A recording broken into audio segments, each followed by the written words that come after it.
ఒక ఓవరాల్గా ఒక ఎక్స్ప్లెనేషన్ ఇస్తాను. ప్రార్థన ద్వారా ఏం సాధించారో నేను చెప్తాను. బాల్యములో సమూయేలు వలె ప్రార్థించండి. ఏం చేయండి? బాల్యములో సమూయేలు వలె ప్రార్థించండి. యవ్వనములో తిమోతి వలె ప్రార్థించు. ఉదయకాలమున దావీదు వలె ప్రార్థించండి. అవసరమైతే దీనికి రెఫరెన్స్లు కూడా నేను తర్వాత ఇస్తాను. కానీ ఇప్పుడు ఓవరాల్గా మీకు అట్లా జ్ఞాపకం కోసం, మధ్యాహ్న సమయమున దానియేలు వలె ప్రార్థించండి. రాత్రి వేళ పౌలు శీలల వలె ప్రార్థించండి. అపాయములో పేతురు వలె ప్రార్థించండి. దుఃఖములో హన్నా వలె ప్రార్థించండి.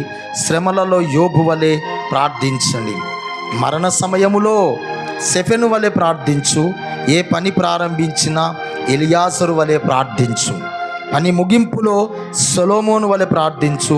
ఇతరుల రక్షణ కొరకు లోతు వలె ప్రార్థించు. అన్నిటికంటే ప్రాముఖ్యంగా యేసు ప్రభువు వలె ప్రార్థించండి.